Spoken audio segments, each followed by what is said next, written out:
पण आज मी त्याच्या आधीचं चरित्र सांगणार आहे की आधी नारद कोण होते. त्याबद्दल असं म्हटलेलं आहे, उत्संगा नारदो जज्ञे, ब्रह्मदेवाच्या मांडीपासून नारदांचा जन्म झालेला आहे असंही सांगितलं जातं. मग ब्रह्मदेवापासून ते निर्माण झाले. भागवतामध्ये वर्णन आहे की ब्रह्मदेवाचे मानसपुत्र नारद आहेत. आणि मग नारद जेव्हा जन्माला आले, नारद प्रगट झाले, तेव्हा नारदांना ब्रह्मदेवानी सांगितलं की तू सृष्टीचा विस्तार कर, म्हणजे लग्न कर आणि सृष्टी विस्तार कर, संतती निर्माण कर.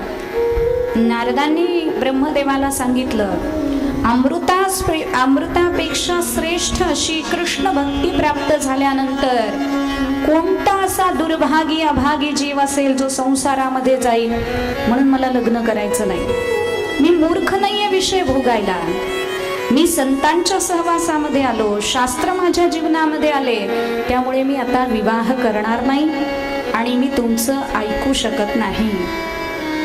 नारदांनी जेव्हा असं उत्तर दिलं, ब्रह्मदेवाला राग आला आणि ब्रह्मदेवानी नारदांना शाप दिला की तू भ्रष्ट होशील आणि अत्यंत कामी म्हणून जन्माला येशील. तेव्हा नारदांनी उपबर्हण नावानं जन्म घेतला. उपबर्हण नावाचे गंधर्व नारदजी झाले. आणि चित्ररथ नावाचा एक गंधर्व होता, त्याच्या 50 मुली होत्या. 50 त्या 50 जणींना नारद आवडले आणि त्या 50ही जणींनी नारदांबरोबर विवाह केला. उपबर्हण नावाच्या गंधर्वाच्या जन्मामध्ये नारदजी अतिशय सुंदर होते. 50 जणींनी विवाह केला. आणि मग आता एवढं मोठं कुटुंब झालं. ब्रह्मदेवाच्या शापानुसार त्यांच्या ज्ञानाचा लोप झाला, त्यांना पूर्वीचं काही आठवत नव्हतं. आणि एकदा पुष्कर क्षेत्रामध्ये असल्यानंतर ब्रह्मदेवानी त्या गंधर्वाला आपल्या ब्रह्मलोकामध्ये भजन करायला बोलवलं. आता भजन करायला बोलवल्यानंतर उपबर्हण गंधर्वानी ते मान्य केलं, म्हणजे नारदजींनी मान्य केलं. आणि ते उपबर्हण गंधर्व ब्रह्मदेवाच्या सत्य लोकामध्ये, ब्रह्मलोकामध्ये भजन करायला गेले. आवाज सुंदर होता, भजन करायला लागले. आणि भजन करता करता करता त्या स्वर्गामध्ये अनेक अप्सरा दिसत होत्या. आणि त्यामध्ये भजनाच्या मध्यभागी रंभा नावाची एक अप्सरा तिथं आली. रंभेला पाहिल्या बरोबर नारदांचं भजन क्षणभर थांबलं आणि दृष्टी तिच्यावर खिळली गेली. नारदांच्या दृष्टीनं रंभेचं दर्शन घ्यायला सुरुवात केली. रंभेला बघायला लागले ते. म्हणून म्हटलंय भद्रं पश्य, साधकांनी काय बघावं. लक्षात घ्या, गृहस्थ्यांनी, ब्रह्मचार्यांनी, सगळ्यांनीच. आणि त्यातही जे परमार्थाला लागलेले आहेत, सत्संग सुद्धा परस्त्री बरोबर किंवा परपुरुषाबरोबर एकांतात करू नये. आमचे गुरुजी सांगायचे, आपण किती मोठे साधक असलो, आपल्या मनात विकारच होत नसला तरी सुद्धा सत्संगाला सुद्धा कोणी महाराज म्हणाले ना, तुम्ही आमच्या रूम मध्ये या, मी तुम्हाला एखादं हे सांगतो, एखादा उपाय सांगतो, काय सांगतो, नाही, आपल्याला गरज नाही. आपल्याला सगळ्यांच्या बरोबर तिथं जायचंय. लक्षात घ्या, आपल्याला भगवंताचं व्हायचंय. आणि देवाला सगळं कळतं की कुणाला काय द्यायचंय. म्हणून एकांतात स्त्री मात्र साधकाने पुरुष मात्र साधका बरोबर एकांतामध्ये सत्संग करायचा नाही. आणि स्त्रियांनी सुद्धा पुरुषांबरोबर करायचा नाही, पुरुषांनी सुद्धा स्त्रियांबरोबर एकांतामध्ये सत्संग करायचा नाही. सार्वजनिक मध्ये असेल तर तो आपण श्रवण करायला निश्चितच जाऊ शकतो. लक्षात घ्या. मग बऱ्याच जणांचा प्रश्न येतो, असं कुठं असतं का, दृष्टी पवित्र ठेवावी. बरोबर आहे, दृष्टी पवित्रच ठेवली पाहिजे, पण आपण शुकाचार्य नाही. जिथं सौभरी नावाचे ऋषी पाण्यामध्ये तप करत उभे होते अनेक वर्षापासून, आणि त्यांनी क्षणभर मत्स्यमैथुन पाहिलं. ते पाहिल्याबरोबर त्यांना लग्न करण्याची इच्छा झाली. त्यांनीही 50 कन्यांबरोबर विवाह केला आणि त्यांना 5000 पुत्र झाले असं वर्णन भागवताच्या 9व्या स्कंदामध्ये येतं. किती पुत्र झाले? 5000. विचार करा तुम्ही. म्हणजे भगवंताची माया कशी आहे, खतरनाक आहे, खतरनाक, डेंजर आजच्या भाषेत बोलायचं तर. म्हणून आपण सावधान राहिलं पाहिजे. मग त्या रंभेला पाहिलं आणि रंभेला पाहिल्यानंतर उपबर्हणाला वाटलं 50 कन्या तर आपल्या आहेत, ही रंभाई आपली झाली असती तर बरं झालं असतं. झालं. ब्रह्मदेवानी पाहिलं की त्या रंभेकडे उपबर्हण पाहतायत, म्हणून उपबर्हणाला तू मरून जाशील असा श्राप दिला. त्यानंतर नारदजी मरून पडले, म्हणजे ते उपबर्हण मरून पडले. पुढे मालावती त्यांची मोठी पत्नी होती, तिनं भगवंताचं आवाहन केलं आणि मग ते उपबर्हण गंधर्वामध्ये प्राणसंचार झाला. पुन्हा उपबर्हण गंधर्वाची योनी सोडल्यानंतर ते दासीपुत्र झाले, लक्षात घ्या. आणि दासीपुत्र असताना त्यांनी आपल्या आई बरोबर संतांची भेट घेतली. त्यांची आई सुद्धा एक दासी होती आणि त्या आईनं चातुर्मासामध्ये संतांची सेवा करण्याचं व्रत घेतलेलं होतं. अर्थात ती दासी असल्यामुळे तिच्या वाट्याला ते आलं, पण ती सगळ्या महात्म्यांची सेवा करायची. ती पैसे मिळावे याकरता करायची. पण नारदांनी तसं केलं नव्हतं. नारदांनी जेव्हा महात्म्यांचा सहवास धारण केला, ग्रहण केला, तेव्हा नारदांना त्यांच्या सहवासामध्ये होणाऱ्या हरिकथा आवडायला लागल्या. मग नारदजी सतत त्या महात्म्यांच्या जवळ बसायचे. मग महात्म्यांनी लहान असणाऱ्या नारदांना सांगावं, जा रे जरा फुलं आण जा. मग त्यांनी फुलं आणून द्यावी. मग ती फुलं कोमल हाताने नारदांनी तोडावीत, ती एका टोकरीमध्ये भरावी आणि ती महात्म्यांना आणून द्यावी. फुलं कशी तोडावी, तुळस कशी तोडावी, बेल कसा तोडावा याचे सुद्धा नियम आहेत. तुळशीला नख नाही लागलं पाहिजे आणि बेलाला सुद्धा नख नाही लागलं पाहिजे. असे आधांतरी एकदम या दोन बोटाच्या मध्ये धरून असे तोडता आले पाहिजेत. बरेच लोक कात्री घेऊन जातात आणि कात्रीनं तुळस आणि ते असं शेपमध्ये तोडली जाते ना, म्हणे आपण तोडल्यावर मग त्याला काही इन्फेक्शन झालं तर झाडाला कुठेही माणसाची कशीही बुद्धी चालते. मग ते बेल घ्यायला तोडायला कात्री घेऊन जातात. अशी सहज तोडता आली पाहिजे. दुपारी 12 वाजता तुळस तोडली की विष्णूचा शिरच्छेद केल्याचं पाप लागतं. म्हणून दुपारी 12 वाजता कधीही तुळस तोडायची नाही. मग जेवणाच्या पानावर तुळशीचं पान घालायचं असेल तर खाली पडलेली तुळस घ्यायची. तुळशीचं पान कधीही शिळं होत नाही, लक्षात घ्या. त्याला कधीही अशौचावस्था सांगितलेली नाही. तुळशीचं पान कधीही शिळं होत नाही, ते चालतं भगवंताला. एकदा तुळशीची माळ गळ्यात घातली, देह पवित्र झाला, म्हणून आपण गळ्यामध्ये तुळशीची माळ घालतो. असं तुळशीचं महात्म्य आहे. मग नारदांनी ती नाजूक हातानं, छोट्या छोट्या हाताने फुलं तोडून आणावीत. तुळशीचं पान तोडण्याचा सुद्धा एक मंत्र आहे. बेलाचं एक पान देवाला वाहिलं तर काय पुण्य मिळतं म्हणे, सोमयाग केल्याचं, 1000 सोमयाग केल्याचं पुण्य मिळतं. मी तुम्हाला सांगितलं का नाही मला आठवत नाही, पण सहज तुळशीचा विषय निघाला म्हणून सांगते.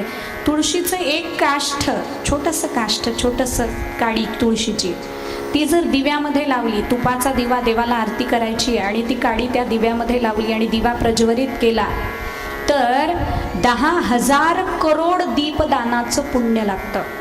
10,000 करोड दीपदानाचं पुण्य लागतं. देवाला तो दीप अतिशय आवडतो.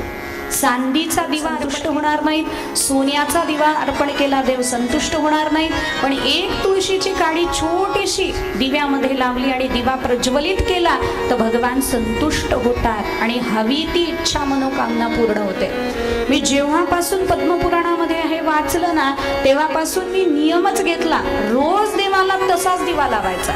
तुम्ही घ्या, देवाला रोज असाच दिवा लावायचा. वाळलेली तुळस छोटे छोटे कुठेही मिळते, कशी मिळते, सहज सोपं साधन आहे. आपले फुलवाती असतात ना, त्याच्यात ते घालूनच ठेवायचे. तुळशीचे छोटे छोटे काष्ट असे घालूनच ठेवायचे. 1-2 फुलवात लावल्या की त्याच्याबरोबर ते तुळशीचं काष्ट लावायचं. अहो, भरभरून भगवान आशीर्वाद देतात, देवाला खूप आनंद होतो. आपलं धर्मशास्त्र इतकं सोपं आहे ना, लक्षात घ्या. काही वेगळं मोठं करायची गरज नाहीये. छोटे छोटे हे उपाय जाणून घेतले ना की भगवंताला सहज प्रसन्न करता येतं. कोणतीही मनोकामना एका वर्षाच्या आत पूर्ण होते जर हा नियम केला तर, असं पद्मपुराणकार सांगतात. म्हणून नारदांनी ते सुंदर सुंदर फुलं तोडून आणावेत आणि मग महात्म्यांना द्यावेत. महात्म्यांनी त्यांना सांगावं, जा पाणी आण जा, त्यांनी पाणी आणावं. अशी नारदजी काम करायला लागले. आणि असं असतं, जो शिष्य आज्ञा पाळतो, जो शिष्य सेवा करतो, त्याच्यावर सद्गुरूचं प्रेम जडतं, साहजिक आहे. तसं नारदजी त्या सगळ्या महात्म्यांचे आवडते झाले. लहान वय, त्यातही भगवंताची आवड, त्यात निर्मळ मन, आज्ञाधारकता, हे सगळे गुण नारदांमध्ये महात्म्यांना दिसले. आणि महात्म्यांनी नारदांना उद्धरून न्यायचं असं ठरवलं, उद्धार करून न्यायचं असं ठरवलं. आणि मग 4 महिने संपले, ते महात्मे निघून चालले. महात्मे निघून चालल्याबरोबर नारदांनी पाय धरले आणि सांगितलं, मला तुमच्याबरोबर यायचंय. महात्म्यांनी सांगितलं, आई असेपर्यंत तिला सांभाळणं ही तुझी जबाबदारी आहे, पण आम्ही जाता जाता तुला काहीतरी देऊन जाणार आहोत. म्हणे, वासुदेव गायत्रीचा मंत्र आम्ही तुला प्रदान करतो. मननात त्रायते इति मंत्र. हा मनन ज्याचं करायचं असतं, मननानं जो तारतो त्याला मंत्र म्हणतात, म्हणून तो मंत्र आम्ही तुला देतो. म्हणे नारदांना तो मंत्र दिला गेला. ओम नमो भगवते तुभ्यं वासुदेवाय धीमहि प्रद्युम्नाय अनिरुद्धाय नमः संकर्षणाय च. तो मंत्र नारदांनी घेतला आणि नारदजी जपायला लागले. महात्मे निघून गेले. नारदांचं मन आता जपामध्ये लागलेलं होतं. जकारो जन्मविच्छेदः पकारः पापनाशकः तस्मात् जप इति प्रोक्तं मुनिभिस्तत्वदर्शिभिः. जन्मविच्छेद करण्यासाठी आहे आणि पकार हा पापनाशक आहे. जन्मविच्छेदता आणि पापनाशकता ज्याच्यामध्ये असते त्यालाच जप म्हणतात. म्हणून नारदजी जप करायला लागले. आईला ते बघवेन असं झालं. मग आई सारखंच बोलायची की तू असा जप करू नकोस, म्हातारं झाल्यावर परमार्थ कर. आईचा अडथळा वाटायला लागला आणि एके दिवशी सर्पदंशानं आई मरण पावली. मग नारदांनी अनुग्रह मानला भगवंताचा आणि ते उत्तर दिशेकडे निघून गेले. नारदांनी अनेक जणांना भक्तीला लावलं. लक्षात घ्या, अनेक जणांना. असा एक प्रसंग येतो. एका गावामध्ये एक ब्राह्मण दंपती राहत होते, पती पत्नी राहत होते. आणि नारदजी त्यांच्या घरावरून निघाले. त्यांनी पाहिलं की 2 जण जे आहेत ना, एकमेकामध्ये त्यांचं खूप प्रेम आहे. 2 नवऱ्या बायकोंचं एकमेकावर खूप प्रेम आहे. पत्नी सुंदरी होती, पतिव्रता होती, पतीही चांगला होता. जेव्हा जेव्हा नारदजी त्यांच्या घरावरून जायचे त्या दोघांना बघायचे आणि नारदांना असं वाटलं, हे एकमेकावर जेवढं प्रेम करतात, यांनी हे प्रेम माझ्या भगवंतावर केलं तर या दोघांचा उद्धार होईल. म्हणून एके दिवशी तिचा पती घरात नव्हता आणि नारदजी असे नारायण नारायण म्हणत चाललेले त्या स्त्रीनं पाहिलं. नमस्कार केला महात्माय म्हणून. नारदांनी सांगितलं, मला पाणी प्यायचं, आतमध्ये येऊ का? तिनं आतमध्ये बोलवलं.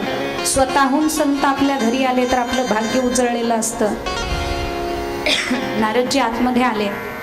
आल्यानंतर तिनं बसायला दिलं. नारद म्हणतात, पाणी पाहिजे, पाणी दे. ती पाणी द्यायला म्हणून आतमध्ये गेली, पाणी घेऊन आली. पात्र पाण्याचं घेऊन हातामध्ये नारदांकडे दिलं. नारदांनी विचारलं, तुझ्या गळ्यात माळ आहे का ग? तिनं सांगितलं, नाही महाराज, माझ्या गळ्यात माळ नाही. मग नारदांनी सांगितलं, अदीक्षित तू आहेस म्हणजे दीक्षारहित आहेस, म्हणून अदीक्षित असणाऱ्या माणसाचं अन्न पाणी साधकाला वर्ज्य आहे, म्हणून मला तुझ्या हातचं पाणी पिता येणार नाही. तिनं ते ऐकलं, तिला खूप दुःख झालं. मग तिनं सांगितलं, महाराज, माझ्या घरातून आतापर्यंत अतिथी विनमुख गेला नाही आणि मी तुम्हालाही विनमुख जाऊ देणार नाही. माझ्याकडे दीक्षा नाहीये, मला माळ नाहीये, म्हणून तुम्ही निघून चाललाय ना. मी तुम्हालाच प्रार्थना करते की मला दीक्षा द्या, मला माळ घाला. नारदांना हेच पाहिजे होतं. नारदांनी लगेच तिला माळ घातली. माळ घातल्यानंतर आता शिष्या झाली ती. सांगितलं, आता स्वयंपाक कर म्हणे, आज तुझ्याकडून जेवण करून जाणार. मग दीक्षेचे काही नियम सांगितले. काय नियम सांगितले दीक्षेचे? म्हणे ज्याच्या गळ्यात माळ नाही त्याच्याकडून जेवायचं नाही, वगैरे वगैरे वगैरे सगळं सांगितलं. मग नारदांनी ते तिला सांगितल्यावर तिनं ते मान्य केलं आणि तिचा नवरा संध्याकाळी घरी आला. तो पाणी प्यायला म्हणून माठाकडे गेला. तिनं सांगितलं, हात लावायचं नाही, तुम्ही अदीक्षित आहात, तुमच्या गळ्यात माळ नाही, मी देईन म्हणे पाणी. आतापर्यंत गोड बोलणारी आता असं बोलायला लागली. त्याला काही कळे ना, हिला झालं काय. जेवायला बसवलं तर तिनं सांगायचं, देवाचं नाव घेतल्याशिवाय जेवायला मिळणार नाही. मग त्यानं विचारलं, अगं तुला काय झालंय, तू अशी का वागतेस? म्हणे मी माळ घातली आहे, नारदजी माझे गुरु आहेत, आता तुम्ही अदीक्षित आहात म्हणजे तुमच्या गळ्यात माळ नाही, म्हणून दूरनच माझ्याशी बोलायचं म्हणे आणि मी जे देईन तेच खायचं, दुसरं तुम्हाला काही मिळणार नाही.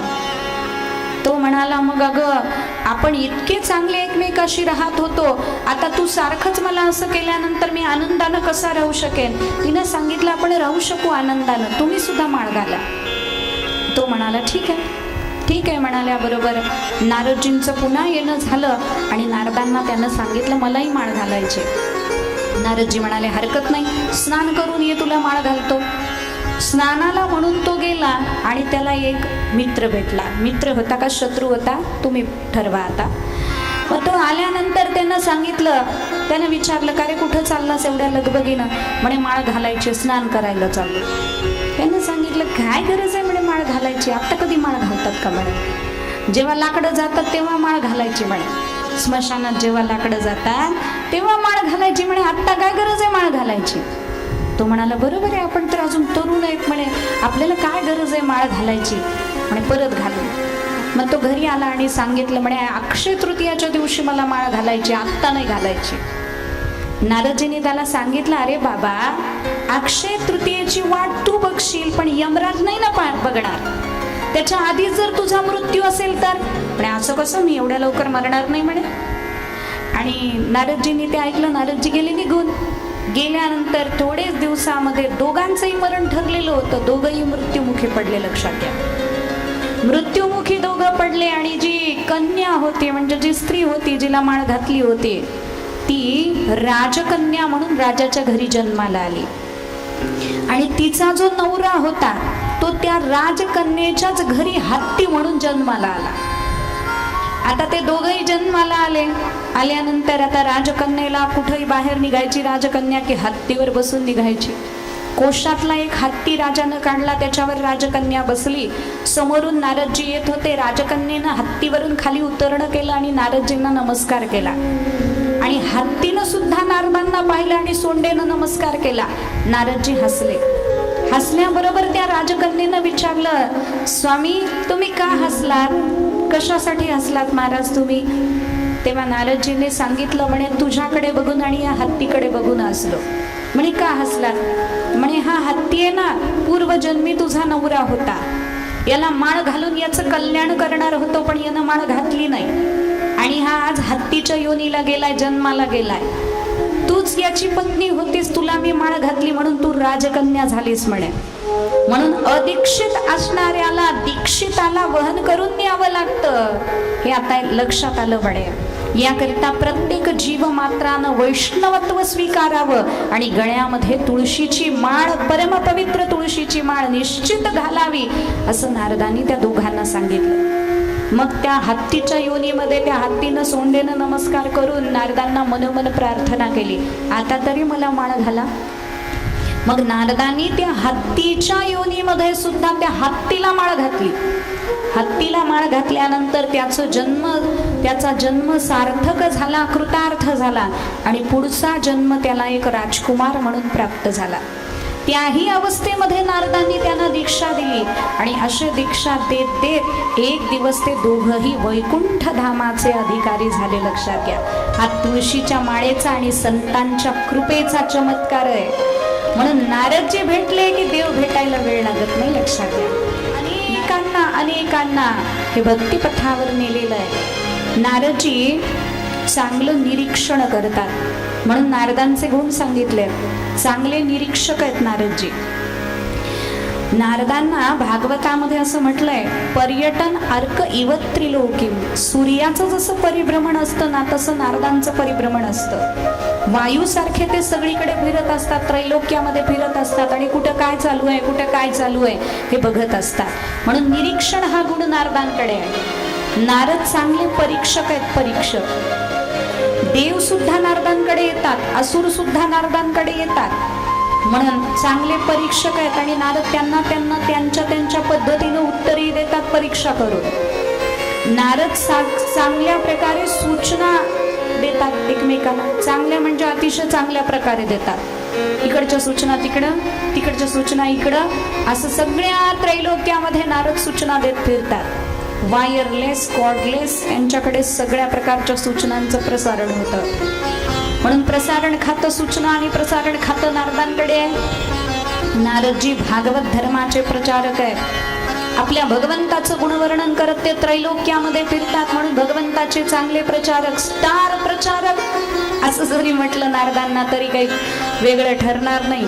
म्हणून नारदजी चांगले प्रचारक आहेत. आणखी एक वैशिष्ट्य नारदांचं, नारदजी उत्तम पत्रकार आहेत. लक्षात घ्या, उत्तम प्रकारची पत्रकारिता संजयाकडे एक आहे आणि नारदांकडे एक आहे. संजयानं अशी पत्रकारिता केली, धृतराष्ट्राला युद्धभूमीवर जे चाललेलं आहे तेच सांगितलं, मनाचं काही घालून सांगितलं नाही. असे संजय पत्रकार आहेत. आणि नारदजी जरा आजच्या सारखे, आजचे जसे पत्रकार असतात ना, चांगलं असं तिखट मीठ लावून सांगणारे, तसे नारदजी पत्रकार आहेत. म्हणून अशा अनेक गुणांनी युक्त असणारे नारदजी व्यासांना सांगतात, मला जेव्हा दासीचा पुत्र होऊन मी जन्माला आलो होतो, मी भगवंताची भक्ती केली आणि भक्ती केल्यानंतर माझा तो देह पडला आणि नंतर ब्रह्मदेवाचा मानसपुत्र म्हणून मी जन्माला आलो.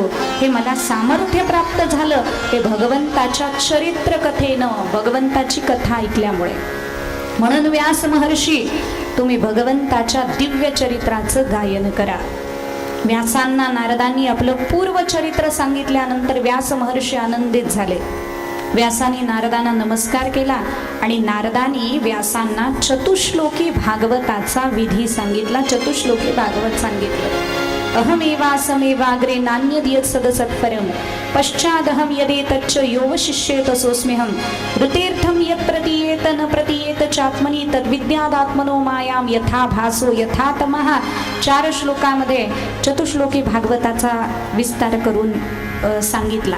आणि ते 4 श्लोक ऐकल्यानंतर व्यासांनी त्या 4 श्लोकांना 18,000 श्लोकामध्ये परिवर्तित केलं आणि श्रीमद भागवत महापुराण नावाचा ग्रंथ व्यासांच्या विशाल दिव्य आणि प्रतिभा संपन्न लेखणीमधून प्रगट झाला. असा तो भागवत नावाचा ग्रंथ निर्माण झाला. हे का सांगितलं एवढं सगळं? कारण शौनकादी ऋषींनी सूत महर्षींना विचारलं होतं, कस्मिन युगे प्रवृत्तेयम, हे भागवत कसं निर्माण झालं, कुणी निर्माण केलं, का निर्माण केलं? त्याच्यासाठी आत्तापर्यंतचा कथाभाग सांगितला. यानंतरचा कथाभाग बघायचा आहे. थोडं पावसाने आपल्यावर अमृत वर्षा केलेली आहे आणि त्याचबरोबर आपली कुंभकर्णाची बायकोही थोडी थोडी येते असं वाटतंय, म्हणून तिला घालवू आणि मग पुढच्या कथेकडे वळू.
ग्रंथ द्यावा कोणाला? कारण ग्रंथाची रचना करणं एवढंच ग्रंथकर्त्याचं काम नाहीये.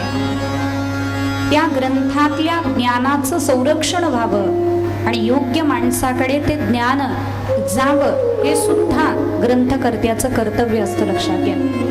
म्हणून ज्ञानोबरायांनी पसायदानामध्ये सगळ्यांसाठी जेव्हा मागितलं तेव्हा ग्रंथोपजीवींसाठी सुद्धा मागितलं.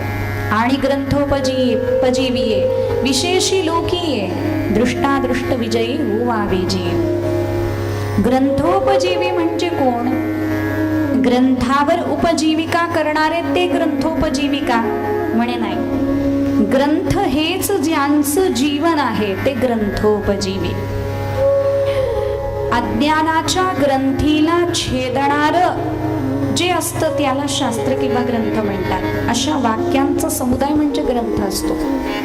मग आता एवढा सुंदर भागवतासारखा ग्रंथ तयार झाला, पण तो द्यायचा कुणाला हा प्रश्न असा ऐकलेला आहे. हा ग्रंथ त्यांनी शुकाचार्यांना दिला. तर शुकाचार्यांचा अधिकार कसा होता, किंवा शुकाचार्य इतके विरक्त होते की शुकाचार्य कुणाकडेही अधिक वेळ थांबत नसत. साधूनं फिरत राहिलं पाहिजे, नदीनं वाहत राहिलं पाहिजे, तसं शुकाचार्य कुणाकडेच थांबत नव्हते. मग ध्यान कसं केलं तेव्हा सूत महर्षी सांगायला लागले, आत्मारामाश्च मुनयो निर्ग्रंथापिरुक्रमे कुर्वन्ति हैतुकीं भक्तिम इत्थं भूतगुणो हरिः. भगवंताचे गुण असे श्रेष्ठ आहेत म्हणे की आत्माराम महात्म्यांना सुद्धा स्वतःकडे खेचून घेतात. विषय जिणवणी जन्माला आलेले शुकाचार्य होते. शुकाचार्यांच्या वैराग्याबद्दल अशी एक कथा सांगितली जाते. जनकाच्या दरबारामध्ये नारद आणि शुकाचार्य हे दोघं जण आले, आणि दोघं जण आल्यानंतर दोघंही ब्रह्मचारी, दोघंही श्रेष्ठ. आता कुणाची पूजा आधी करायची, कोण ज्ञानी कोण श्रेष्ठ याचा विचार सुरू झाला. सगळे विद्वान बसले. कोणी नारदांचे गुण वर्णन करून दाखवले, कोणी शुकाचार्यांचे गुण वर्णन करून दाखवले, पण कोणत्याच प्रकारानं कमी जास्त प्रमाण त्यांच्यामध्ये होईना. मग कोणाची पूजा करायची, तर जनकाची महाराणी होती सुनयना. तिनं सांगितलं एक काम करू म्हणे, एका दासीला पाठवू आणि दोघांना एका ठिकाणी बसवान त्यांच्यामध्ये जाऊन दासी बसे. जनकाने विचारलं यानं काय होईल, म्हणे मी सांगते काय होईल ते. मग दोघांना बसवण्यात आलं आणि सुनयनेनं एका दासीला पाठवलं आणि दासी बरोबर दोघांच्या मध्ये जाऊन बसली. नारदांनी जेव्हा दासीमध्ये बसलेली हे पाहिलं तेव्हा नारदांनी आपली इंद्रिय आवरून घेतली, थोडंसं बाजूला सरकले, स्त्री स्पर्श होऊ नये म्हणून असं बाजूला सरकले. शुकाचार्य मात्र जसे होते तसे बसून राहिले. मग सुनयना तिथं आली, नमस्कार केला दोघांना आणि नारदांना प्रश्न केला, दासी इथं आल्यानंतर तुम्ही तुमची इंद्रिय का आवरून घेतली? नारदांनी सांगितलं मी ब्रह्मचारी आहे, स्त्री स्पर्श मला वर्ज्य आहे, साधकानं स्त्री स्पर्श करू नये म्हणून मी माझी इंद्रिय आवरून घेतली, मी स्वतःला सावरलं. मग शुकाचार्यांना विचारलं, म्हणे नारदजी म्हणतात साधकाला स्त्री स्पर्श वर्ज्य आहे, मग तुम्ही हिच्यापासून दूर का नाही सरकला?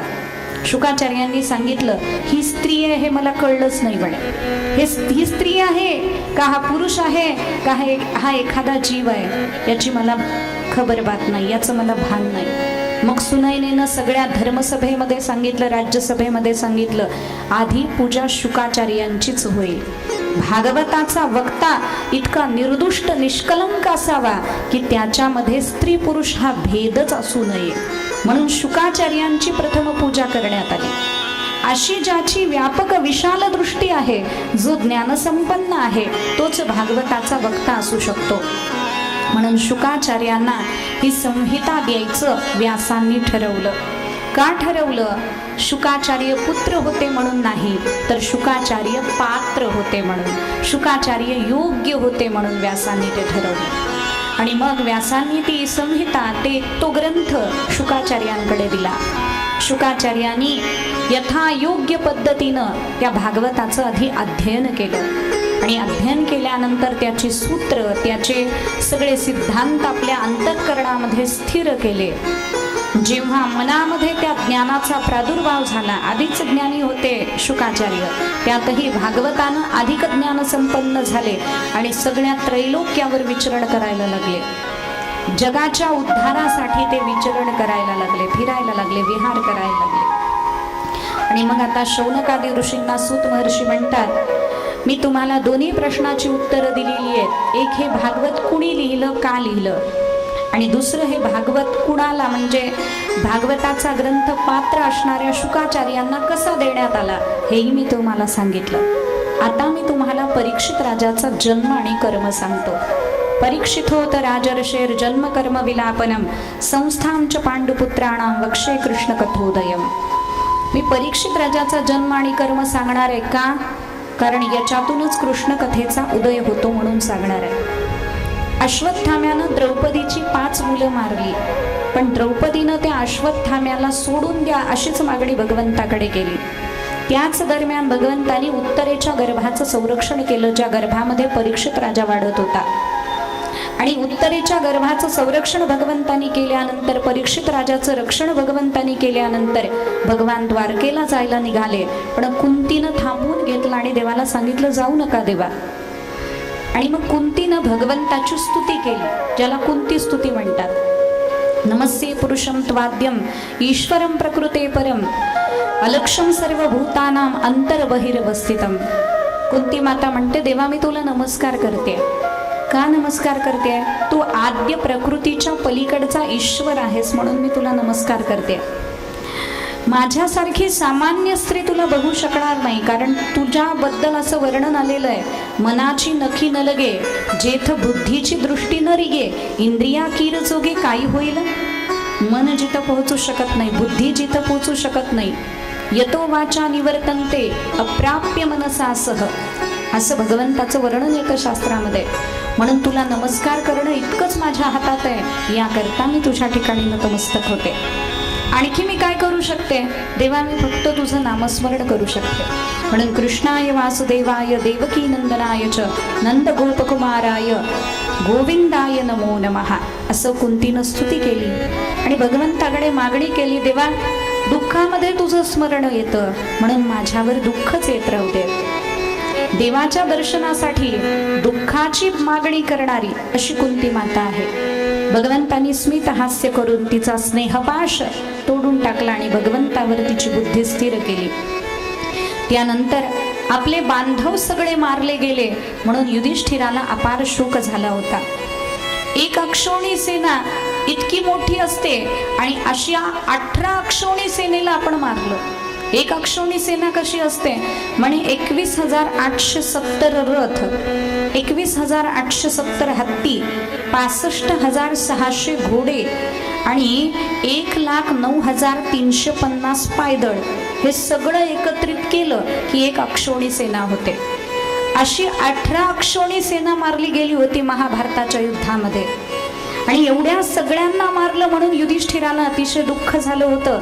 आणि युधिष्ठिराचं ते दुःख घालवण्यासाठी भगवंतानी युधिष्ठिर आणि सगळ्या पांडवांना भीष्माचार्यांकडे न्यायचं ठरवलं. भगवान त्या सगळ्यांना घेऊन भीष्माचार्यांकडे आले. भीष्माचार्य शरशय्येवर पडले होते, सगळे अंगाला बाण लागलेले होते आणि तिथं आणलं गेलं पांडवांना. मग भगवंतांनी सांगितलं की आता तुम्ही यांना ज्ञान प्रदान करा, यांना धर्माचा उपदेश करा, विशेषत्वानं युधिष्ठिराला तुम्ही धर्मोपदेश करा. मग भीष्माचार्यांनी युधिष्ठिराला दानधर्मान राजधर्मान मोक्षधर्मान विभागशः स्त्रीधर्मान भगवद्धर्मान समासव्यास योगतः, राजधर्म दानधर्म मोक्षधर्म स्त्रीधर्म भगवद्धर्म याचं वर्णन करून सांगितलं. कसं? समास व्यास योगतः. समास म्हणजे थोडक्यात सांगितलं आणि व्यास म्हणजे विस्तार करूनही काही धर्म सांगितले. असं धर्माचं वर्णन झालं. नंतर भीष्माचार्यांनी सगळ्यांना सांगितलं, आता सगळेजण बाजूला व्हा, फक्त परमात्मा माझ्या समोर असणार आहे. म्हणून भगवान समोर उभे राहिले आणि भीष्माचार्यांनी भगवंताची स्तुती केली, ज्याला भीष्म स्तुती म्हणतात. भीष्माचार्य बोलायला लागले, देवा आज मी तुला माझी कन्या देणार आहे. मी आजन्म ब्रह्मचारी असलो तरी सुद्धा आज माझी एक कन्या तुला देणार आहे. त्या कन्येचं नाव ऐकशील तर खुश होशील. म्हणे कोणती कन्या आहे? इतिमती रूप कल्पिता वितृष्णा. माझी तृष्णारहित झालेली बुद्धी मी तुम्हाला देणार आहे देवा. कारण बुद्धी ही अशी एकच वस्तू आहे जी भगवंतापर्यंत जाण्याला योग्य आहे. लक्षात घ्या, बुद्धी निर्मळ झाली की बुद्धीचा त्या स्वीकार परमात्मा करत असतात. म्हणून भीष्माचार्य सांगतात की तृष्णारहित झालेली ती बुद्धी आहे, ती मी तुला देणार आहे. तू कसा आहेस देवा? देवाच्या सौंदर्याचं वर्णन भीष्माचार्यांनी केलं. त्रिभुवन कमनम तमाल वर्णम, त्रिभुवनामध्ये सुंदर तमाल वृक्षासारखा तुझा वर्ण आहे. दैदिप्यमान पीतांबर तू धारण केलेला आहेस. तुझे कुरळे कुरळे केस तुझ्या मुखावर आलेले आहे. आणि असा जो अर्जुनाचा सखा आहे त्या भगवंतावर माझी अनवद्या म्हणजे स्तुत्य अशी भक्ती राहू दे. साधी भोळी भाबडी भक्ती नको आहे. स्तुत्य उत्कृष्ट विशेष दर्जाची अव्यभिचारिणी भक्ती माझी तुझ्यावर राहू दे भगवंता. युद्धाच्या वेळी तुझ्या चेहऱ्यावर तुझे कुरळे कुरळे केस उडत होते. घोड्यांच्या टापाच्या धुळीनं तुझं सगळं मुख माखलं होतं. श्यामसुंदर असा तू परमात्मा पांडुरंगाच्या रूपामध्ये मला दिसत होतास आणि तुझ्या अंगावर मी प्रहार करत होतो, कारण माझ्या शत्रू पक्षामध्ये उभ्या असणाऱ्या अर्जुनाच्या रथाचं तू सारथ्य करत होतास, म्हणून मी तुझ्यावर बाण मारत होतो. आणि अशा माझ्या सुंदर परमात्म्यावर माझं प्रेम राहू दे.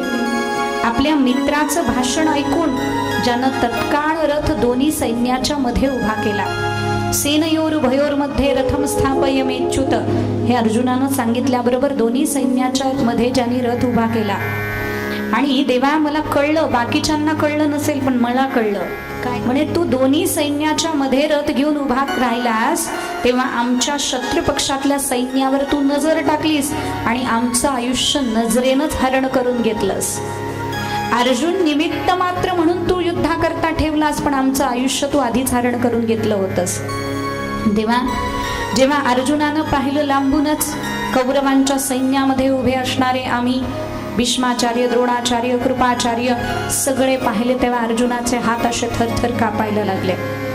अर्जुनाचा गांडीव धनुष्य त्याच्या हातामधून गळून पडला आणि अर्जुनानं भगवंताला सांगायला सुरुवात केली धर्मशास्त्र. अर्जुन सांगायला लागला, देवा मला हे युद्ध नकोय, माझ्या स्वजनांच्या रक्तानं माखलेलं राज्य घेऊन मी करू तरी काय, त्याच्यापेक्षा भिक्षा मागून जगणं माझ्यासाठी श्रेयस्कर आहे असं अर्जुनाने सांगितलं. तेव्हा आपल्या मित्राच्या बुद्धीला झालेला मोह ज्यांनी गीता रूपी शास्त्र जगाला देऊन घालवून टाकला, कर्तव्यच्युत झालेल्या अर्जुनाला पुन्हा उभं केलं भगवंतानी. बघा तुम्ही पहिल्या अध्यायामध्ये अर्जुनाचं जे बोलणं आहे ना, पहिल्या अध्यायाचं नावच आहे अर्जुन विषाद योग.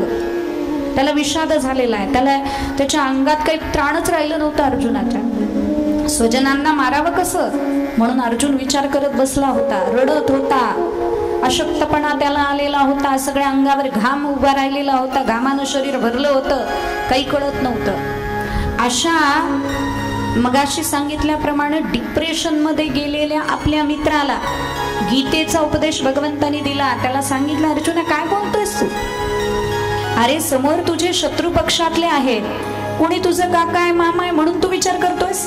काय विचार करण्याची गरज आहे? भीष्माचार्य, द्रोणाचार्य, कृपाचार्य तुझ्याकडे आले आशीर्वाद द्यायला, तर 1000 वेळा त्यांचे चरण धरून नमस्कार करणं हे तुझं कर्तव्य आहे. पण अरे ते युद्धाला आलेले आहेत, युद्धाला आल्यानंतर त्यांच्याबरोबर युद्ध करणं हेच तुझं कर्तव्य आहे. तू असं का समजतोय की आपण भीष्माचार्यांबरोबर युद्ध करतोय? तू असं का समजतोयस की आपण कृपाचार्यांबरोबर युद्ध करतोय? युद्ध त्यांच्या बरोबर चाललेलं नाहीये, युद्ध अधर्माबरोबर चाललेलं आहे. अरे माझं तरी बघ, माझा मामा, सख्खा मामा कंस अधर्माच्या पक्षामध्ये होता, मारून टाकलं की नाही मी त्याला? विचार केला का तो माझा मामा आहे म्हणून? विचार नाही केला. अधर्माच्या पक्षात जो कोणी उभा आहे तो आपला शत्रू आहे. अर्जुना, धर्मनिष्ठ पुरुषानं अधर्मी माणसाला मारलंच पाहिजे. म्हणून अर्जुना, घे धनुष्यबाण, घे हातामध्ये आणि चालव धनुष्यबाण. तरी अर्जुनाला कळत नाहीये. मग कर्मयोग, भक्तियोग, ज्ञानयोग, राजविद्या, राजगुह्य योग, पुरुषोत्तम योग, अनेक योगाने भगवंतानी हळूहळू हळूहळू अर्जुनाची मनस्थिती तयार केली. आणि सगळं सांगितल्यानंतर भगवान काय म्हणाले अर्जुनाला, यथेच्छसी तथा कुरु. तुला सगळं सांगितलं, आता तुला जे करायचंय ते कर. मग अर्जुन काय म्हणतो, करिष्ये वचनम तव. देवा तू म्हणतोय तसं मी करणार आहे बरं, कारण माझं कर्तव्य मला आता कळालेलं आहे. मी धनुष्यबाण घेतला पाहिजे. भगवंताने सांगितलं होतं, हातो वा प्राप्स्यसि स्वर्गम जित्वा वा भोक्षसे महिम. मेलास तर स्वर्गाला जाशील आणि जिंकलास तर पृथ्वीचा उपभोग घेशील. घाबरतोस कशाला? कर युद्ध. फलाची अपेक्षा सोडून युद्ध कर, मी तुझ्या पाठीशी आहे. आणि भगवंताच्या या प्रेरणायुक्त वचनाने अर्जुनामध्ये शक्ती संचार झाला आणि अर्जुनानं युद्ध केलं आणि करून ते जिंकून दाखवलं. लक्षात घ्या, कारण सत्य संकल्प रूपानं परमात्मा पाठीशी उभे होते. आणि मग भीष्माचार्य म्हणतात, अशा गलित गात्र झालेल्या आपल्या मित्राला अर्जुनाला ज्याने पुन्हा धनुष्य घ्यायला उभं केलं, अशा माझ्या भगवंतावर माझं प्रेम राहू दे. देवा, अनेक ठिकाणी आपण बसलो, उठलो, अनेक वेळा आपण बरोबर जेवलो, पण आज मला एक प्रसंग आठवतो. म्हणे देवा, स्वनिगमापहाय मत्प्रतिज्ञां ऋतमधिकर्तुमवप्लुतो रथस्थः धृतरथचरणाभ्यया चलद्गुर हरिरिव हन्तुमिभं गतोत्तरीयः. महाभारताचं युद्ध ठरलं आणि युद्ध ठरल्यानंतर दुर्योधन आणि अर्जुन भगवंताकडे सहायता मागायला गेले. सहायता मागायला गेल्यानंतर दुर्योधन आधी गेला आणि दुर्योधन भगवंताच्या डोक्याकडे जाऊन बसला आणि अर्जुन नंतर गेला आणि अर्जुनाला भगवंताचे चरण प्रिय होते म्हणून चरणाजवळ बसला. आता झोपलेल्या माणसाला डोक्याकडचा माणूस दिसतो का पायाजवळचा माणूस दिसतो? तुम्हाला कोणता दिसतो झोपल्यावर? पायाजवळचा दिसतो. बरोबर आहे, मला पण तसाच पायाजवळचा दिसतो, सगळ्यांना तसाच दिसतो. मग भगवंतानी असं पांघरून काढल्याबरोबर बघितलं पहिल्यांदा अर्जुनाला आणि अर्जुनाला बघितल्याबरोबर भगवान म्हणाले, अर्जुना अरे कसं काय येणं केलं? तेव्हा दुर्योधन म्हणाला, देवा आधी मी आलोय म्हणे, मला विचारा. मग भगवंतानी असं बघितलं तेव्हा डोक्याकडे तो दुर्योधन. भगवंतांनी सांगितलं, दुर्योधना अरे पायाकडचा मनुष्य माणसाला पहिल्यांदा दिसतो म्हणे. काही असेल देवा, पण मी युद्धासाठी तुमचं सहकार्य मागायला आलेलो आहे. भगवान उठले, अंथरुणाची घडी केली, ठेवली, ते पांघरून घेतलं होतं त्याची घडी केली आणि ठेवली. ठेवल्यानंतर भगवान बोलायला लागले, अशी हाताची घडी घालून बसलेले परमात्मा आणि बोलायला लागले, दुर्योधना माझं असं आहे म्हणे, मी हातामध्ये शस्त्र धारण करणार नाही या युद्धामध्ये. मी असं ठरवलेलं आहे की मी हातामध्ये शस्त्र धारण करणार नाही. एकीकडे माझी नारायणी सेना असेल आणि एकीकडे मी निशस्त्र असेल. तुला काय घ्यायचंय तर घे. दुर्योधनाने विचार केला, बरं झालं आपल्याला विचारलं, याला विचारलं असतं तर पंचायत झाली असती. मग दुर्योधन म्हणाला, ठीक आहे देवा, मी सांगतो काय पाहिजे ते. पण भगवान म्हणाले, थांब दुर्योधना, अरे माझं चुकलं म्हणे. काय? लहानाला अधिकार असतो की त्याला काय पाहिजे हे विचारायचं. म्हणून वाटणी करताना सुद्धा आधी लहानाला विचारलं गेलं पाहिजे. म्हणून अर्जुनाला विचारण्यात येईल म्हणे पहिल्यांदा, असं धर्मशास्त्र सांगतं दुर्योधना. दुर्योधन म्हणायला लागला, देवा असं कसं, मी पहिल्यांदा आलोय, मला विचारलं पाहिजे. भगवान म्हणाले, नाही, अर्जुनाला विचारण्यात.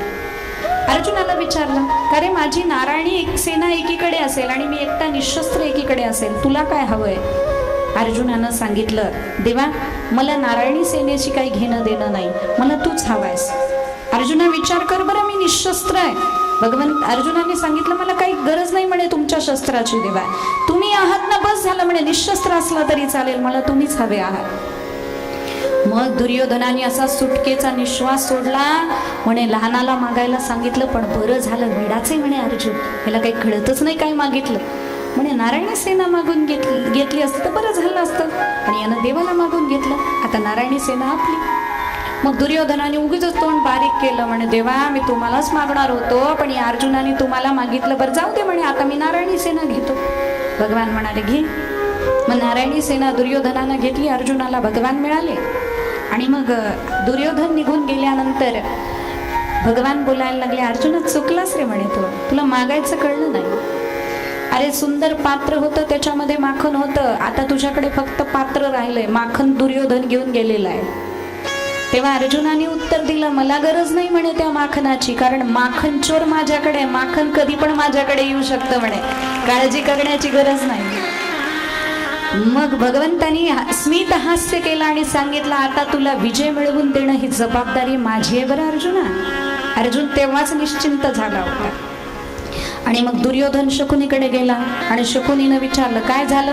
म्हणे मी नारायणी सेनेला मागून घेतलं. अर्जुनाने नारायणी सेनेला मागून घेतलं. अर्जुनाने माझ्यासाठी नारायणी सेना ठेवली म्हणे आणि स्वतःला भगवंताला मागून घेतलं.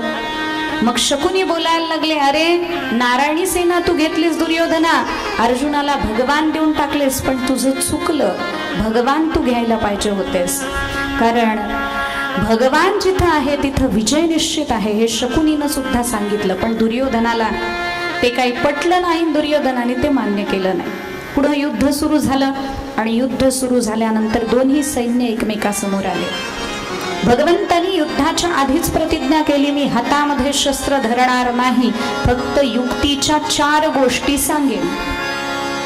प्रतिज्ञा झाल्याबरोबर भीष्माचार्यांकडे ती प्रतिज्ञा आली, म्हणे देवानं प्रतिज्ञा केली आहे, मी युक्तीच्या 4 गोष्टी सांगेन, बाकी मी युद्ध करणार नाही. तेव्हा भीष्माचार्यांनी प्रतिज्ञा केली, म्हणे मी गंगापुत्र भीष्म प्रतिज्ञा करतो की मी भगवंताला हातामध्ये शस्त्र धरायला लावीनच, या युद्धामध्ये भगवान शस्त्र धरतीलच. आता दोन्ही प्रतिज्ञा एकमेकासमोर आल्या. युद्ध सुरू झालं आणि युद्ध सुरू झाल्याबरोबर अर्जुनाचा रथ घेऊन परमात्मा आले आणि भीष्माकडे भयानक अशा दुंदुभी वाजायला लागल्या. भीष्माकडे दुंदुभी वाजायला लागल्याबरोबर भीष्माचार्यांच्या त्या दुंदुभी ऐकून भगवान बोलायला लागले अर्जुनाला. काय बोलतात वर्णन केलं.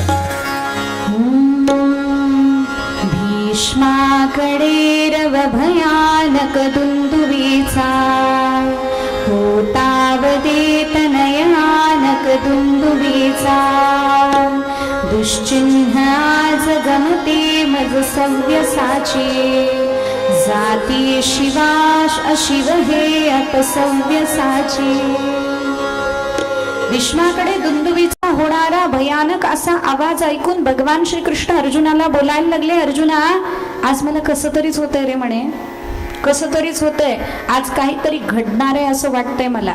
बघ ना म्हणे, सगळे अशुभ चिन्ह उमटायला लागलेले आहेत, सगळे अशुभ पशुपक्षी जायला लागलेले आहेत, म्हणून काहीतरी आज होणार आहे, विपरीत घडणार आहे असं वाटतंय. तेव्हा अर्जुन गर्वानं, आता ज्याच्या रथाचं सारथ्य देव करत असेल त्याला अहंकार असणार की नाही हो थोडासा तरी. अर्जुनाने गर्वोक्तीनं सांगायला सुरुवात केली, कारण आज एका जिद्दीनं अर्जुन युद्धामध्ये आला होता. अर्जुन बोलायला लागला. काय बोलतो वर्णन करता. गर्वोक्ती फाल्गुन वदे जगदे कराया, आहे मसी कवण तो झगडा कराया, म्या काळ खंज वधिले अतुल प्रतापी, पौलो मही असुर गो सुर विप्रतापी. म्हणे देवा तुम्ही घाबरू नका, अहो मी अनेकांना मारलेलं आहे म्हणे, कितीतरी लोकांना मी धूळ चटवली आहे म्हणे, असा माझ्या धनुष्यामध्ये ताकद आहे, तुम्ही घाबरू नका. मी असताना तुम्हाला घाबरायची गरज आहे का? भिवू नकोस देवा, मी तुझ्या पाठीशी आहे. अर्जुनाने भगवंताला सांगितलं. भगवान म्हणाले, म्हणून तर आमचं चांगलं चाललंय, आमचे भक्त आमच्या पाठीशी आहेत, म्हणून तर आमचं चांगलं चाललंय म्हणे.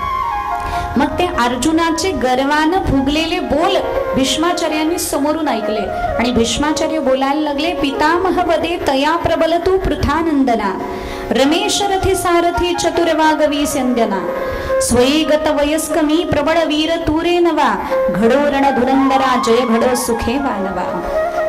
अर्जुना, तुझं काय वर्णन करावं. रमेश रथी सारथी, तुझ्या रथावर रमेश म्हणजे लक्ष्मीचा पती सारथी म्हणून तुला लाभलाय.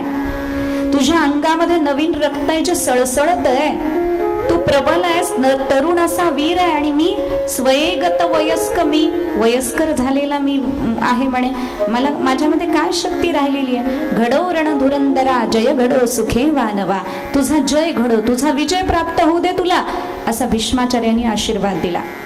आणि मग अर्जुनानं धनुष्य सिद्ध केलं. परीक्षिता मग शरासन पांडवाने, तो भीष्म देह खचिला शरतांडवाने, ज्याच्या कृपे सकळ पद्म भवांडवाने.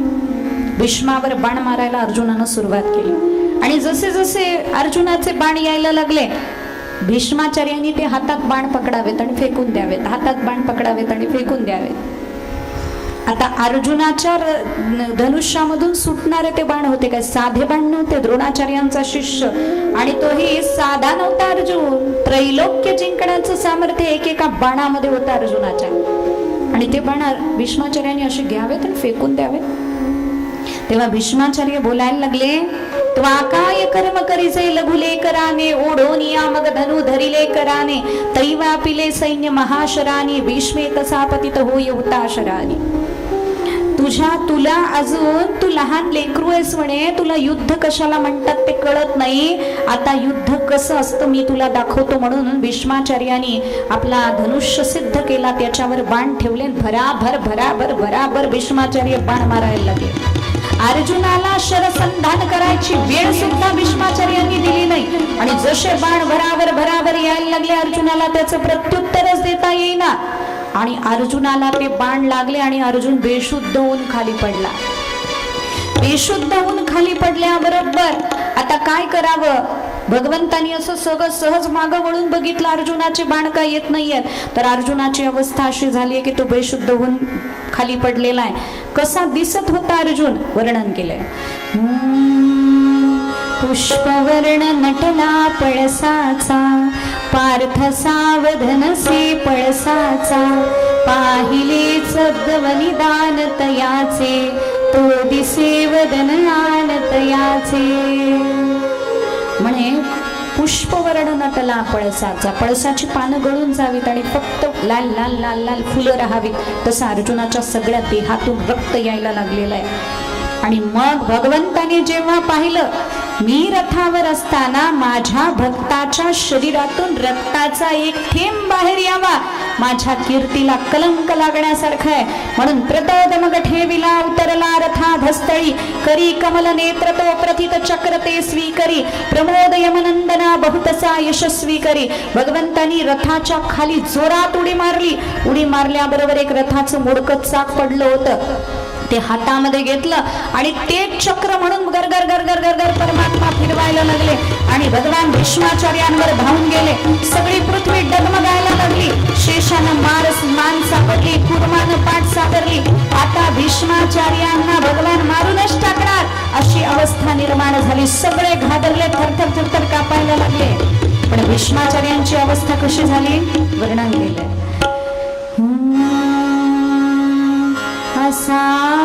येता देखे रथ निकट तो श्यामल हरी, नृपागांगी आचार्य भरल्या प्रेम लहरी, शरातेच्या पाते त्यजुनी बदला तो गदगद रवे, जगन्नाथे केले सकळ लोकात मज बरवे.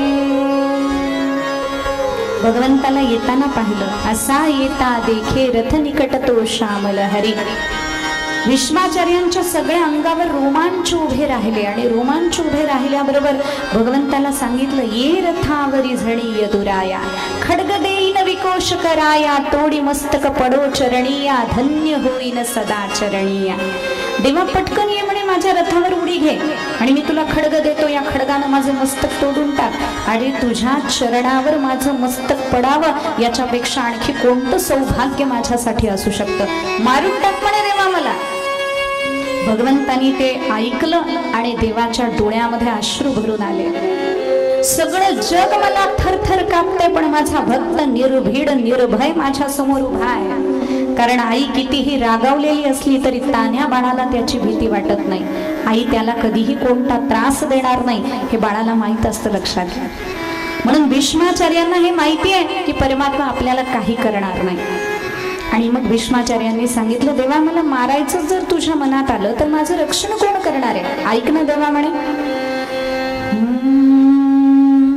मारावे मजलासीच असले चित्ती तुझ्या केशवा, तै माते मग कोण रक्षिल पहा विश्वेशना केशवा. हा मुख्यार्थ जनार्दनाम जगले भक्त प्रतिज्ञा खरी, की जे सर्व जनात होईल वृथा हो आपुली वैखरी. देवा मला मारावं असं तुझ्या मनामध्ये आलं तर विश्वामध्ये त्रैलोक्यामध्ये माझं रक्षण तरी कोणीच करू शकणार आहे का, नाही करू शकणार देवा. म्हणून मला मारायचं असलं ना मारून टाक. पण या प्रसंगावरून एक गोष्ट मला मात्र लक्षात येईल. कोणती गोष्ट म्हणे, आपल्या भक्ताची प्रतिज्ञा आणि आपली प्रतिज्ञा जेव्हा समोरासमोर येते तेव्हा आमची भक्तवत्सल माऊली, आमचा परमात्मा, आमचा भगवान श्री कृष्ण स्वतःची प्रतिज्ञा खोटी करतो पण भक्ताची प्रतिज्ञा मात्र खरी करतो, हे आमच्या लक्षात आलं म्हणे देवा. आणि मग भगवंतानी ते रथाचं मुडकं चाक फेकून दिलं, स्मित हास्य केलं आणि पुन्हा रथावर येऊन बसले. अर्जुन शुद्धीवर आला. पुन्हा युद्ध सुरू झालं. पुन्हा भीष्माचार्य तसेच बाण मारायला लागले. अर्जुनाला काही बाण मारताच येईना. शेवटी भगवान संतापले. पुन्हा एकदा रथाच्या खाली उडी मारली. आता सुदर्शन चक्र प्रगट केलं आणि भीष्माचार्यांना मारायला निघाले. अर्जुन पाय धरतोय भगवंताचे. देवा अहो तुमची प्रतिज्ञा आहे, थांबा. देवा तुमची प्रतिज्ञा आहे, थांबा. भगवान म्हणतात माझ्या भक्ताची प्रतिज्ञा खरी होत असेल तर माझ्या शेकडो प्रतिज्ञा मी ओवाळून टाकायला तयार आहे म्हणे. माझ्या भीष्माचार्यांची प्रतिज्ञा मात्र खरी झाली पाहिजे. यांनी म्हटलंय ना मला हातामध्ये शस्त्र धरायला लावीन, यांनी तसं करूनच दाखवलं म्हणे. भक्त तोच असतो जो करून दाखवतो, बोलत नाही. आधी केले मग सांगितले.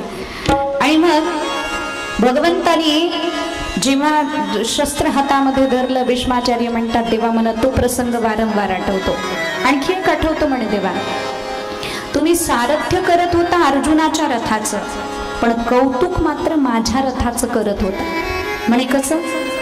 जेव्हा अर्जुनानं भीष्माचार्यांना बाण मारणं केलं तेव्हा भीष्माचार्यांचा रथ 40 हात मागे जात होता म्हणे. आणि भीष्माचार्यांनी अर्जुनाला बाण मारला की अर्जुनाचा रथ नुसता हलत होता. पण भीष्माचार्यांनी अर्जुनाच्या रथाला बाण मारला आणि रथ नुसता हलला तरी भगवान म्हणायचे वा पितामह काय बाण आहे तुमचा, असा बाण मी बघितलाच नाही, काय बाण आहे. आणि अर्जुनानं बाण मारल्यानंतर रथ 40 हात मागे गेला तरी भगवान एकदाही वा अर्जुना असं म्हटलेच नाही. मग अर्जुनाने बऱ्याच वेळा पाहिलं आणि देवाला विचारलं देवा चाललंय काय? माझ्या रथाचं सारथ्य करताय, कौतुक त्याचं करताय म्हणे तुम्ही, त्यांचं करताय. माझ्या बाणानं त्यांचा रथ 40 हात मागे जातो, एकदा सुद्धा वा अर्जुना तुम्ही म्हणत नाही. आणि त्यांच्या बाणानं नुसता माझा रथ हलतो तरी तुम्ही वा पितामह म्हणता, असं कसं काय? तेव्हा भगवंतांनी सांगितलं अर्जुना तुझं काय वर्णन करावं, तू नवीन रक्त असणारा तरुण मुलगा आहेस. तुझ्या हातामध्ये गांडीव धनुष्य आहे जे स्वतः सामर्थ्य संपन्न आहे. त्यात पुन्हा तू द्रोणाचार्यांचा शिष्य आहेस, त्यामुळे आणखी तुझं सामर्थ्य वाढलं. आणि तू बाण मारल्यावर त्यांचा रथ 40 हात मागे जातो, यात विशेष नाही. पण तुझ्या रथावर मी आहे आणि माझ्या अंगावर अनंत ब्रह्मांड आहे. त्यांचा बाण जेव्हा माझ्याकडे येतो तेव्हा अनंत ब्रह्मांडासहित रथ हलतोय, म्हणजे त्यांच्या बाणाची ताकद किती असेल याचा विचार कर अर्जुना. अवघ्या ब्रह्मांडाला हलवण्याची ताकद भक्ताच्या एका बाणामध्ये असते, एका बाणामध्ये. म्हणून अर्जुना भीष्माचार्यांचं कौतुक करावं तेवढं थोडं आहे म्हणे. मग अर्जुनाने ते मान्य केलं आणि अशा पद्धतीनं भीष्माचार्य म्हणतात देवा आता मी आसन्न मरण आहे, इच्छा मरणी मी आहे, आता प्राण सोडणार आहे तुला बघत बघत. म्हणून ही माझी स्तुती तुझ्या चरणावर मी समर्पित करतोय. म्हणून भीष्माचार्यांनी आपली स्तुती सुमन भगवंताच्या चरणावर समर्पित केली. कृष्ण एवं भगवती मनोवा दृष्टिवृत्तीविही आत्मन्यात्मानमावेश सोंत श्वास उपारमत. भगवंतावर दृष्टी ठेवून भगवंतावर चित्तवृत्तींचा लय करून भीष्माचार्यांनी आपले प्राण भगवंतामध्ये विलीन करून टाकले.